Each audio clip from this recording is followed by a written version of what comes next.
All right, let's get into the spoiler review for this film. Spoilers, spoilers, spoilers, spoilers, okay? You can read. All right. Now, if you want to hear a lot more of my thoughts, please check out my spoiler-free review. I talked a lot about my feelings towards this film, but now I want to get into the plots and, the reveals and things like that. So, this had a cool, different opening. I was like, am I watching a Saw film right now? Like, there's like this car chase and cops are running and they're running up on buildings. Like, I felt like I was watching an action movie. And it like showed me like, oh, this has like pretty good budget. And like, so I was surprised by the opening.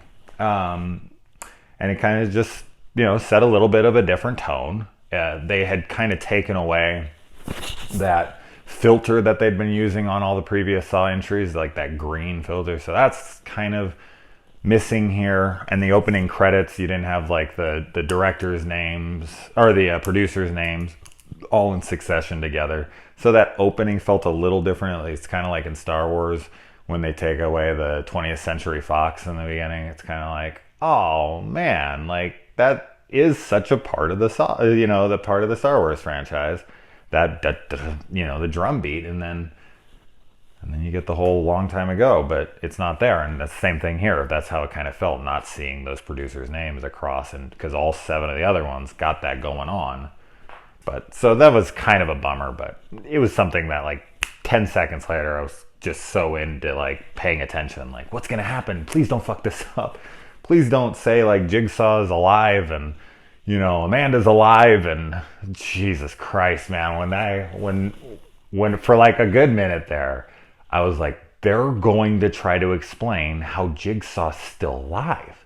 And I'm like, no fucking way they'll do that. I will fucking be pissed off. If they would have made Jigsaw alive, if they would have made John Kramer somehow like faked his death and that was like his twin brother or something, I would have been fucking furious. Nerd rage, man. Oh man, I would have been pissed. So I was so happy. I was like, no way, this happened 10 years ago. No fucking way. And when it was revealed that it had happened before, I was like, oh, it was this huge weight. Was like, oh, thank you, God.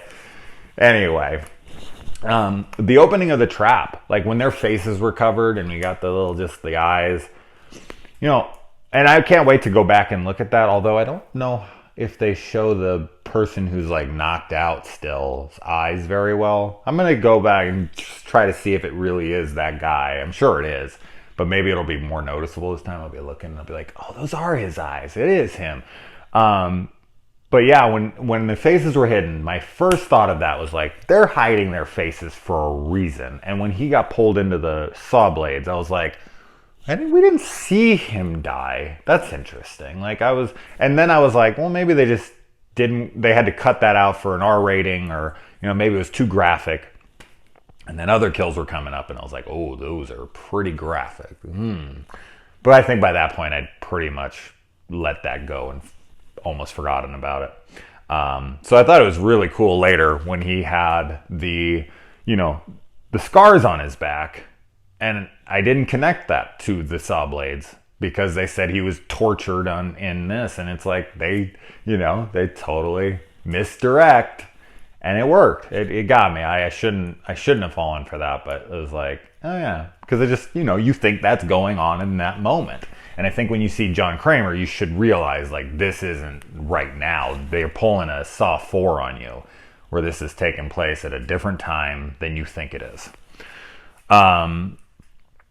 Now, the people that were in this were definitely shitheads. Like, they weren't very likable characters. And I think that is good because you kind of want them to die, especially the mom. Oh my God. Like when I found out that she killed her kid and blamed it on her husband, and her husband killed himself, and then she's sitting there like still blaming him once it's like her life is on the line and other people's lives are on the line because of this. It's like, you horrible, horrible human being.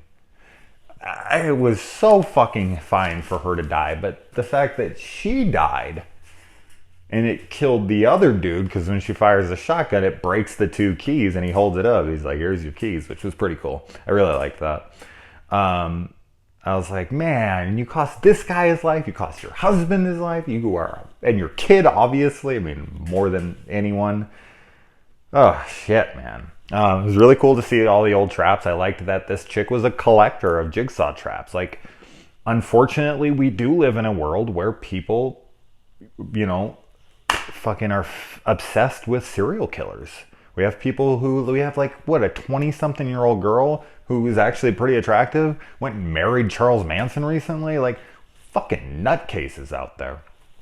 So it's not far-fetched to believe that some chick who's who's a coroner, who is okay with seeing the insides of people's bodies, and who knows what happened to her and what she's into, but like the fact that she had this like Jigsaw collection and she like built one from scratch, that from like, blueprints that she had bought and found, that a trap that had never been surfaced, and the fact that Jigsaw had a game before any of them. I'm guessing this game took place after Cecil, though. Cecil's trap seemed to be the very, very first one. And another thing about the traps, while I was watching this movie, I was kind of sitting there like, these traps aren't that elaborate. They feel like old traps. They don't feel like, because like in every entry, the traps get a little bit more and more complex and more ridiculous. And it's kind of like a band recording an album, where it's like, when they start here, they're kids and they are just starting. And as their albums progress, they get more and more experimental and they get better at things and they can play and they know more instruments and they know how to do this. And so their albums get, I don't know about better, but they get more intricate. And that's how these traps felt. Like, they felt like they were like more back in like between like maybe like 1, 2 area. And then when it's revealed that it was like his first game, maybe, I think it was, we'll see if they make others, who knows, but I'm sitting there like, huh. And then when it's revealed that this had taken place 10 years, or like a long time ago, maybe his first game ever, it made sense. It was like, yeah, these traps do seem a little bit more in their infancy of him trying out, his hand at making these things. And there was actually like, hints towards that a little bit, because there's some flaws in his traps. Like the fact that the girl's able to like jump up on the thing and put a thing through the spoke of the motorcycle and stop it for a minute. It broke through, but she did stop it. And the fact that she was able to break out and she almost got out of the barn and got away, and he had to like drug her to bring her to the next thing. It was almost like failures here and there from somebody who had just started doing this. So I liked that. I liked that the traps didn't seem like they were one-upping 8 or 7. So I was like, yeah, that makes sense perfectly.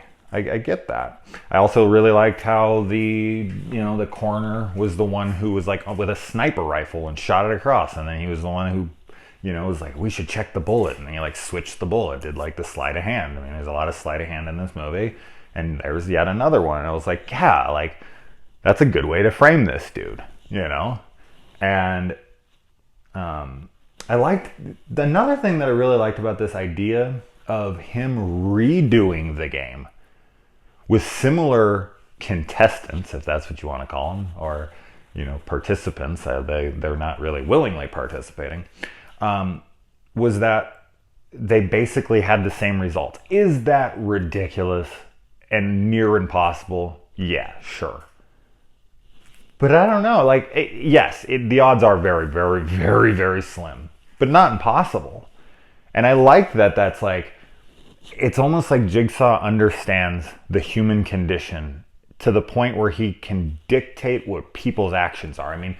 All 7 of the previous installments suggested that he didn't want to believe this of people. He always wanted to try to believe that people would do something different.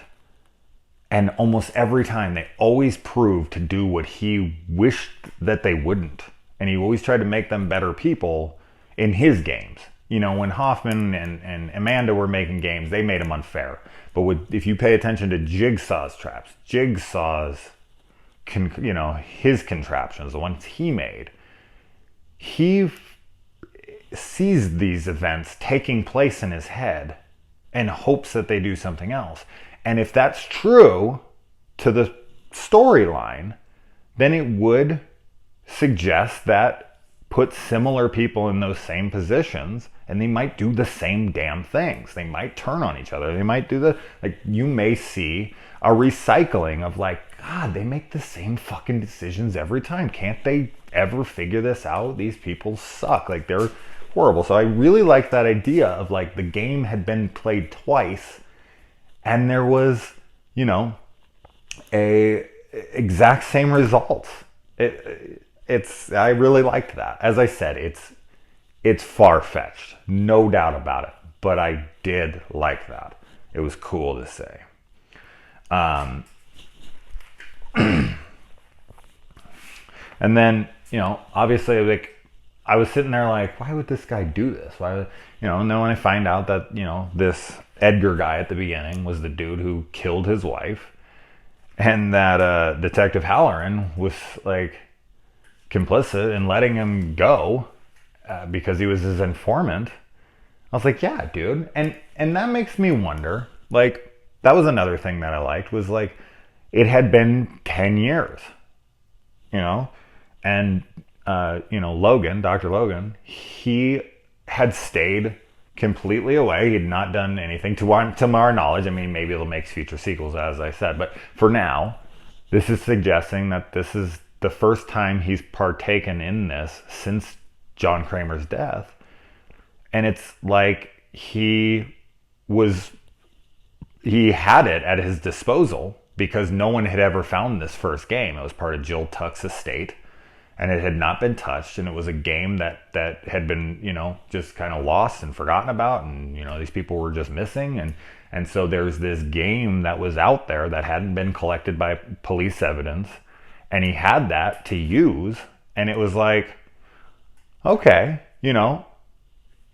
did this guy bring him out of retirement to do this? Since he had it at his disposal, would he have ever used that thing? I don't know. I mean, probably not. But I just, yeah, that's cool. I really liked that.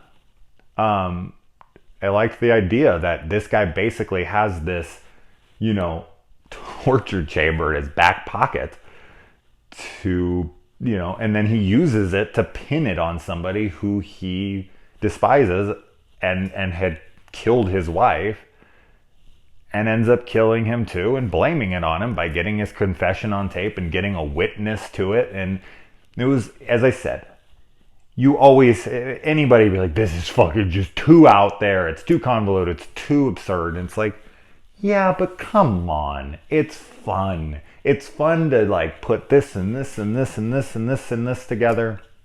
It's so cool, man. I really liked this movie a lot. The more I'm discussing it, the more I dig it. And the fact that this kind of, this answers a few little questions, but I thought it was really cool to see that John Kramer went in for a scan and his, shit got mixed up and he forgives the guy and he gives him a second chance. And I liked that. I was that to see because there's very few people that John Kramer gives redemption to. And it does seem like everyone he does give redemption to joins his cult, joins his legacy, as this original title was, and it's that's as also far-fetched, but I like that. I like that he was, so, there's other things I'm sure I'll come up with in future watchings, but those were my initial notices and connections. And as I said, I think that this movie, it will never get anywhere near enough credit for how complex the storyline actually is. Like the fact that that guy had to have his leg cut off so that he couldn't get to the gun in time before she could. Like, and that's not part of the story itself, but that's part of how the people had to write it in order for these things to work. And I don't think people give enough credit to writers like that. Like, I have to figure out a way where she can get the gun, but he's not going to be able to it, but he's going to be in charge of their lives from before. But it takes a lot more thought than you think it does. And I respect it. And I think this was a really cool addition to this franchise. And I'm definitely open to another one for sure. I think that they could play off of this if they wanted to, but I'm totally fine. I feel like this yet again closes it out, and it's okay if it ends here. So obviously, if you watched this, you've seen the movie. Please tell me if you completely disagree with all the bullshit I just said and you think I'm ridiculous, or some things that you did agree with but other things you disagree with. Let me know. I'm very curious to talk about this movie with people who have seen it. So anyway, game over.